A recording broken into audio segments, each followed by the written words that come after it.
Hay autos que se recuerdan por su velocidad. Otros por su diseño. Algunos por el momento exacto en que cambiaron la industria. Y luego está el Volkswagen Tipo 181, un vehículo que no encaja en ninguna de esas categorías y que sin embargo sigue generando preguntas décadas después de que dejó de fabricarse.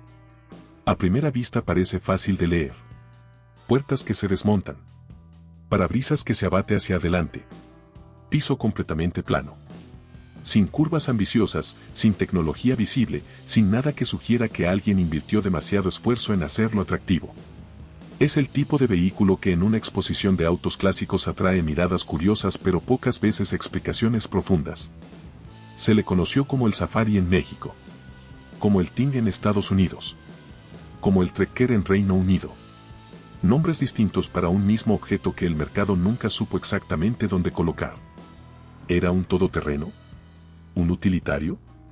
¿Un vehículo de playa? Dependía del país, del año, del contexto. Y esa ambigüedad, que hoy parece una debilidad de marketing, en realidad esconde algo completamente distinto. Porque el Tipo 181 no nació de una sesión de diseño. No surgió de un estudio de mercado.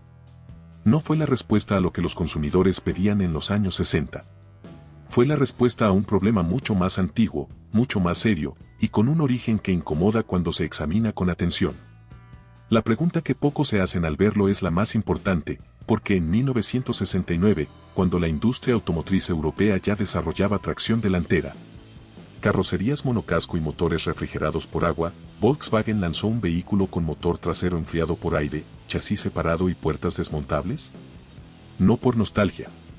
No por limitaciones de presupuesto, sino porque ese diseño ya había demostrado algo que ningún otro podía demostrar de la misma manera. Para entender el Tipo 181 hay que retroceder no 5 años, no 10. Hay que retroceder hasta una fábrica que comenzó a construirse en 1937 en una ciudad que todavía no existía, con un propósito que nunca se cumplió. Y con una historia detrás que Volkswagen tardó décadas en reconocer públicamente. Ahí es donde comienza todo. No en una sala de diseño. No en un concesionario. En una decisión política tomada en uno de los momentos más oscuros del siglo XX, que terminó dando forma a un vehículo que décadas después circulaba por las playas de Acapulco con turistas adentro. Eso es lo que hace al Tipo 181 difícil de clasificar. No es solo un auto. Es una línea continua entre contextos que no deberían tocarse y que sin embargo están conectados por una misma lógica de ingeniería que sobrevivió a todo. Para entender por qué el Tipo 181 existe, hay que entender primero por qué existe Volkswagen. Y esa historia no comienza en una oficina corporativa ni en la imaginación de un ingeniero con visión de futuro. Comienza en 1934, cuando el gobierno alemán decidió que el país necesitaba un automóvil del pueblo. Uno que cualquier familia pudiera comprar, mantener y conducir. Un proyecto de Estado, no de mercado. Ferdinand Porsche recibió el encargo. El diseño que entregó era radical por su simplicidad, motor trasero enfriado por aire, suspensión independiente en las 4 ruedas, carrocería aerodinámica sin pretensiones de lujo. Un vehículo pensado para durar, para repararse con herramientas básicas, para funcionar en condiciones imperfectas. En 1937 comenzó la construcción de la fábrica en lo que entonces era un terreno vacío en la Baja Sajonia. La ciudad que creció alrededor de esa planta se llamaría Wolfsburg. Pero el automóvil del pueblo nunca llegó al pueblo. Cuando comenzó la guerra, la fábrica cambió de propósito antes de haber cumplido el original. Las líneas de ensamblaje que debían producir sedanes para familias alemanas comenzaron a producir vehículos para el ejército. Y aquí aparece el primer dato que muchas narrativas sobre Volkswagen omiten o minimizan: la planta operó durante la guerra con trabajo forzado. Aproximadamente 20.000 personas trabajaron en esas instalaciones en distintos momentos del conflicto. Una parte significativa provenía de campos de concentración y territorios ocupados. Para 1944, 2/3 de la fuerza laboral trabajaba en condiciones de esclavitud. Ese es el origen real de la cadena que termina en el Tipo 181. No como dato anecdótico. Como contexto estructural. Porque el vehículo que salió de esa fábrica durante la guerra, el Kübelwagen, fue el laboratorio técnico donde se probó todo lo que décadas después definiría al 181. El Kübelwagen no impresionaba a primera vista. Sin tracción integral. Con apenas 25 caballos de fuerza. motor de 1.1 litros. En papel, insuficiente para cualquier uso militar serio. Pero en el terreno ocurría algo que los ingenieros no habían calculado del todo y que los soldados descubrieron por necesidad: no conquistaba el terreno, lo evitaba. Con un fondo completamente plano y una altura libre de casi 28 centímetros, el vehículo no se enterraba en arena ni en lodo. Se deslizaba sobre las superficies difíciles con una ligereza que los vehículos más potentes no podían replicar. Pesaba poco. Consumía poco. Se reparaba con lo que hubiera disponible.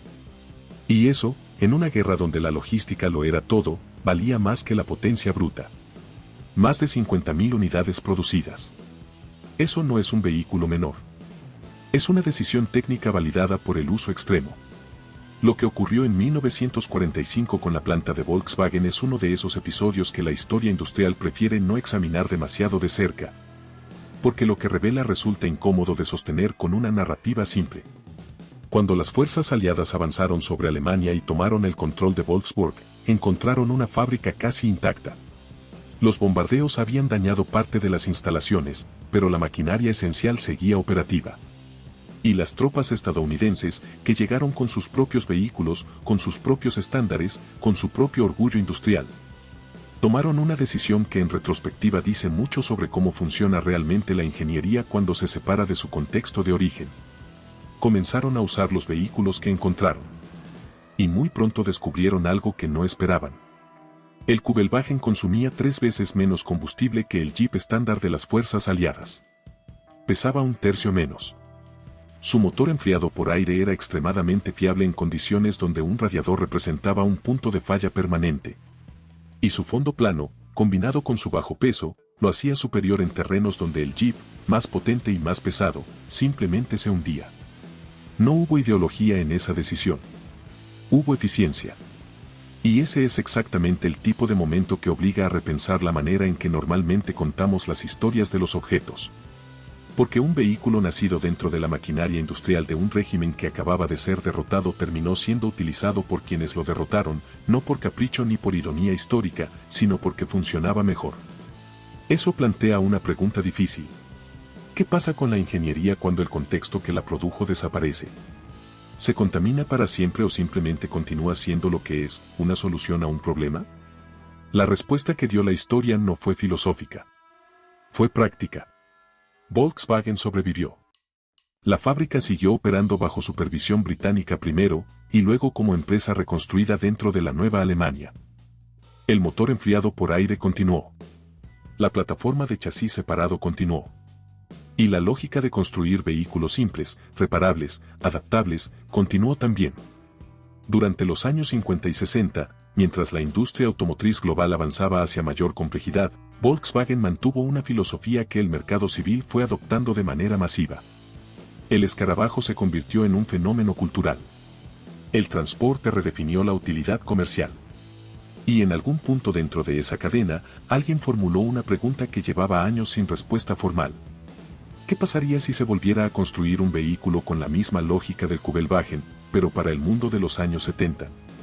La respuesta fue el tipo 181. Y el proceso para llegar a él fue tan revelador como el vehículo mismo. El tipo 181 no fue diseñado desde cero. Esa es quizá la clave técnica más importante para entender por qué existe y por qué funciona de la manera en que funciona. Volkswagen no convocó a un equipo de ingenieros para crear algo nuevo.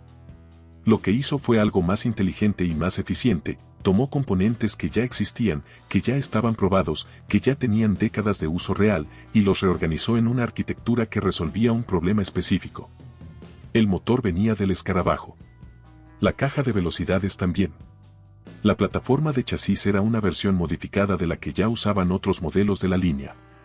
Las suspensiones, los frenos, los sistemas eléctricos, todo provenía de un ecosistema que ya funcionaba y que cualquier mecánico con acceso a refacciones de Volkswagen podía mantener sin capacitación especializada. Eso no era una limitación. Era una decisión estratégica que resolvía simultáneamente 3 problemas que ningún vehículo completamente nuevo podía resolver al mismo tiempo: costo de producción, facilidad de mantenimiento en campo y tiempo de fabricación. El resultado fue un vehículo que sobre el papel parecía primitivo y que en la práctica era extraordinariamente capaz dentro de los parámetros para los que fue diseñado. No era rápido. No era lujoso. No tenía sistemas de asistencia ni pretensiones de modernidad. Pero podía ser reparado con herramientas básicas en cualquier taller del mundo que tuviera acceso a refacciones Volkswagen, que en los años 70 era prácticamente cualquier taller del mundo. La producción comenzó en 1969 en Alemania y casi de inmediato el vehículo encontró mercados que no habían sido previstos con precisión. Algunos ejércitos lo adoptaron. Algunos gobiernos lo utilizaron para servicios de infraestructura. Y en paralelo, algo completamente inesperado comenzó a ocurrir en el mercado civil. La gente lo quería. No por sus especificaciones técnicas, sino por lo que representaba visualmente, apertura, simpleza, algo que en plena era de la contracultura y el cuestionamiento al consumismo resonaba de una manera que ningún departamento de marketing había calculado. El vehículo que había nacido de una necesidad militar y fue ensamblado con lógica de eficiencia industrial terminó convirtiéndose, en ciertos mercados, en un objeto de deseo por razones completamente ajenas a su origen. Pero ningún mercado hizo con el Tipo 181 lo que hizo México. Y esa parte de la historia es la que menos se cuenta fuera de las fronteras del país, a pesar de ser quizá la más importante para entender qué es realmente este vehículo. Cuando Volkswagen comenzó a producir el Tipo 181 en la planta de Puebla, no estaba apostando por un mercado secundario. Estaba reconociendo algo que la planta mexicana había demostrado desde su apertura, que existía en ese territorio una combinación particular de condiciones geográficas, económicas e industriales que hacía del modelo algo más que un vehículo utilitario de exportación. México tenía carreteras pavimentadas en las ciudades y caminos de tierra en todo lo demás. Tenía altitudes extremas, calor costero, polvo seco en el norte y humedad intensa en el sur. Tenía una industria de servicio automotriz que conocía los motores Volkswagen desde hacía años porque el escarabajo ya era parte del paisaje urbano con una presencia que ningún otro modelo extranjero había logrado replicar. Y tenía algo más difícil de cuantificar pero igual de real, una relación con ese tipo de vehículo que iba más allá de la funcionalidad. En Puebla, el Tipo 181 se llamó Safari. Y ese nombre no fue un accidente. Evocaba algo que el mercado mexicano entendía de manera instintiva, la capacidad de ir a lugares donde los autos normales no llegaban, con una actitud que no era de conquista sino de adaptación. El Safari no prometía dominar el terreno. Prometía existir en él. La planta de Puebla se convirtió en el principal centro de producción mundial del modelo durante la década de los 70. Mientras los mercados europeos comenzaban a perder interés y los volúmenes de producción en Alemania disminuían, Puebla mantuvo las líneas activas y fabricó más de 20.000 unidades a lo largo de la década. No porque el modelo fuera el más vendido ni el más rentable, sino porque encontró en México un uso real, cotidiano, sostenido. Pero dentro de esa historia hay un capítulo que concentra de manera casi simbólica todo lo que hace al Tipo 181 un objeto difícil de clasificar. En 1974, una empresa hotelera con propiedades en Acapulco hizo un pedido que nadie dentro de Volkswagen había anticipado, aproximadamente 400 unidades del Safari. Personalizadas con colores brillantes, tapicería a rayas, techo de lona, para ser utilizadas como vehículos de transporte de huéspedes en el Hotel Las Brisas. Un vehículo con ADN militar, ensamblado con lógica de eficiencia de guerra, producido en una fábrica que había comenzado con trabajo forzado. Terminó transportando turistas de lujo entre la alberca y la playa en uno de los destinos más exclusivos de México en los años 70. Ese contraste no es solo anecdótico. Es la síntesis visual de todo lo que el Tipo 181 representa, la capacidad de un objeto para cambiar completamente de significado sin cambiar en nada su estructura. Hay una pregunta que aparece inevitablemente cuando se recorre la historia completa del Tipo 181. No es una pregunta técnica ni comercial. Es una pregunta sobre los objetos y lo que contienen. ¿Puede un vehículo diseñado en el contexto de una de las maquinarias industriales más violentas del siglo XX convertirse, décadas después, en un símbolo de libertad, de aventura, de una relación descomplicada con el camino? ¿O ese origen permanece ahí, invisible pero presente, como una capa de historia que el tiempo no borra completamente? La respuesta honesta es que ambas cosas son ciertas al mismo tiempo. El Tipo 181 es simultáneamente un logro técnico genuino y el producto de un proceso histórico que no admite simplificación. No es posible contar su historia completa eligiendo solo la parte cómoda, la del Safari playero, los colores brillantes, las puertas desmontables. Ni tampoco es posible reducirlo únicamente a su origen oscuro sin reconocer lo que ocurrió después, que ese diseño encontró usos reales, honestos, cotidianos, en manos de personas que no tenían ninguna relación con el contexto que lo produjo. Lo que el tipo 181 demuestra es algo que la historia industrial repite con una consistencia que incomoda: la ingeniería no tiene memoria moral. Una solución técnica que funciona seguirá funcionando independientemente de quién la diseñó, por qué razón y bajo qué condiciones. Y eso no exime de responsabilidad histórica, pero sí obliga a sostener dos ideas aparentemente contradictorias sin abandonar ninguna de las dos. México entendió eso de manera práctica, sin necesidad de resolverlo filosóficamente. La planta de Puebla no fabricó el Safari porque alguien analizara su genealogía y decidiera que era aceptable. Lo fabricó porque funcionaba. Porque el territorio lo necesitaba. Porque el mercado lo pedía. Y en ese proceso, sin proponérselo, le dio al vehículo algo que ningún otro mercado le había dado: una identidad que no dependía de su origen sino de su uso. El último Safari salió de Puebla en 1980. No porque hubiera fallado, sino porque el mundo ya estaba cambiando hacia otra dirección, hacia motores más eficientes, hacia tracción delantera, hacia vehículos que prometían modernidad en lugar de durabilidad. El mercado eligió lo nuevo y el Safari quedó atrás, no como un fracaso sino como un objeto que había cumplido exactamente lo que se le pedía durante exactamente el tiempo que se necesitó. Hoy, los ejemplares que sobreviven son buscados con una intensidad que dice algo sobre la manera en que valoramos las cosas cuando ya no están disponibles. No por nostalgia vaga, sino porque en un mundo de vehículos cada vez más complejos, más dependientes de sistemas electrónicos, más difíciles de reparar sin equipamiento especializado, el tipo 181 representa una idea que nunca dejó de tener valor: que lo más resistente no siempre es lo más complicado. Y quizá eso es lo que hace que su historia importe más allá de los entusiastas de los autos clásicos. Porque no es solo la historia de un vehículo. Es la historia de una idea que sobrevivió a todo lo que intentó detenerla, incluido el olvido.